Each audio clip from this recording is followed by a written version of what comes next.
गांवाचो रहिवासी आसा आणि ह्या गांवाची येता ते 29 तारखेक जानेवारीचे जात्रा आसा. तरी ह्या देवाची प्रसिद्ध जात्रा अशी आसा आणि सगळ्यांनी भाविकांनी हे जात्रेक येवन हे जात्रेचो एक लाभ आमचो सगळ्या देवाचो घेवपाचो आणि ह्या देवाच्या चरणा कडेन येवन सगळ्याक एक देवाचो आशिर्वाद मेळटा. ह्या देवाक भरपूर एक प्रसिद्ध देवस्थान हे चोरल्याचें आसा आणि हे 29 तारखेक सकाळी आमचे अभिषेक आसतालो, महाअभिषेक आसता देवाचो आणि मागीर पुजा आसता आणि मागीर सांजचे 4 ते 4:30 दरम्यान पालखी निघता. हांगाच्यान आमच्या मंदिरासून भायर निघता. फूल गांवासून आमची मिरवणूक आसता देवाची आणि ती हांगा पावता पावता स जाता आणि स जाल्या उपरांत मागीर ओटीचो प्रोग्राम आसता. जी आमची गांवांतली महिला आसता आणि भायली आमच्यो भयणी आसता आणि ह्या सगळ्या गांवाची खेडेगांवांतली लोकां सगळीं जमा जावन ते ओटीचो प्रोग्राम चालू आसता म्हणजे रात्री 10 ते 10:30 वाजता जाता. नंतर आमचे भजनाचो प्रोग्राम चालू आसता. भजनाचो प्रोग्राम चालू जातकच मागीर तो 2 वरांचो 2-2.5 वरांचो भजनाचो प्रोग्राम आसता. त्याच्या नंतर आमचे दशावतारी नाटक हांगा चालू जाता. तो आमचे सकाळपर्यंत चालू जाता आणि हांव एक विनंती करता आमचे सगळे खेडेगांवांतल्या लोकांनी आणि महाराष्ट्र, कर्नाटक आणि गोवाच्या लोकांनी हांव विनंती करता सगळ्या लोकांनी हे जात्रेचो येवन लाभ घेवपाचो आणि सगळ्या देवा कडेन कितें आहा ते आपले मांडपाचे. एक जागृत देवस्थान अशें आसा आणि सगळे देवान अजून पर्यंत कोणी मागलेले असे सगळे ऑलरेडी दाद दिल्लेले आसा. ते म्हाजीच हांव फॅक्ट सांगता. म्हाका 6 वर्सां भुरगें नासले आणि हांव असो देवळा कडेन येयलो आणि एक देवा कडेन म्हटलें कितें म्हाका भुरगें ना आणि पयले भुरगे म्हाका सोमार जाले. त्या देवाच्या दिसांत सोमार जाले आणि त्या पासून हांव ह्या देवाची सेवा म्हाका 13 वर्सां जालीं म्हाज्या चेड्याक. हांव ही सेवा करता देवाची. हर सोमार येता आणि हांव देवाच्या रातचो 12 हांव हांगासून भायर सरता परतो आणि हांव होंडा रावता. होंडा सारकें हांव रावता थंय. पूण म्हाजें हांगा मूळ घर आसा. म्हाज्या गांवकार मंडळीचो हांव सगळ्यांचो आशिर्वाद अजून 9 वर्सां हांव कंटिन्यू करता.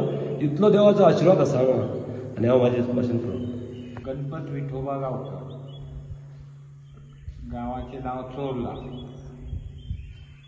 तर ह्या गांवांत पयलो रामेश्वर म्हणजे ही दिसलो आमकां म्हणजे पुर्वजांक दिसलो. म्हणजे कसो पद्दतीन दिसलो. पयलीं वय जंगल आसलें सगळं.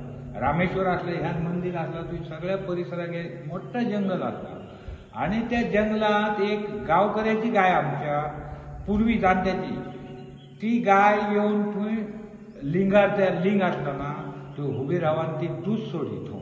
म्हणजे एक दिवस त्या मालकाक काहीतरी संशय येयलो.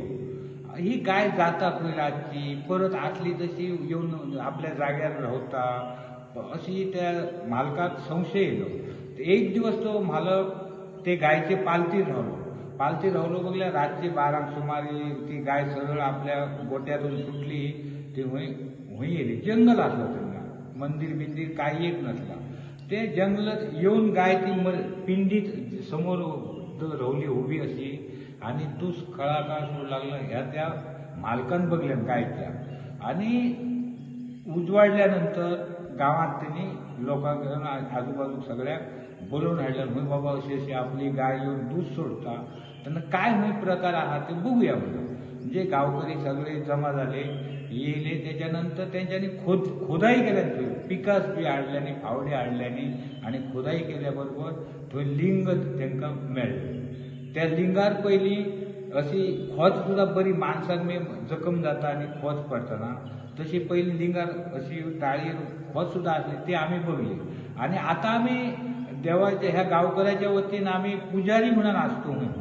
भट जे आसता तो वेगळो पूण आमी आसतो कांयचे. ती आमी प्रत्यक्ष बघलो की ती आतां गोल आकार जालो. ती ह्या खोच आसली ना ती भरली सगळी.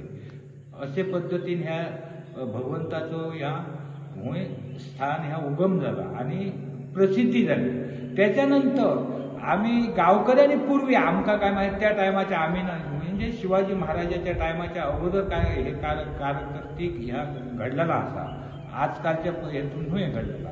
मग त्याच्यानंतर ही आमची जात्रा उत्सव ह्यो म्हणजे पौर्णिमेच्या दिवशी ठरलो. द्वादश, त्रयोदश, चतुर्दशी आणि पौर्णिमेच्या दिवशी. मग काही कालानंतर आम्ही नाटकी हे दशावतारी आमकां त्या ह्याका गावनन ना तारखेक म्हणजे मुहूर्त आम्ही एक तिथी ठरवली.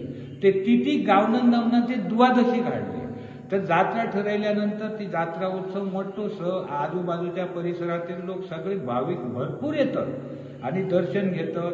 त्याच्यानंतर रामेश्वराची ह्या आसा मोहरा म्हणून ह्याचा केला आसा तर मोहरा केल्यानंतर तर आम्ही पालखीत ते जे बसवून गावकऱ्याच्या वतीने सगळे गावकरी मिरवणूक काढून दिंडी वगैरे करू म्हणून परत येतो देवळाकडे.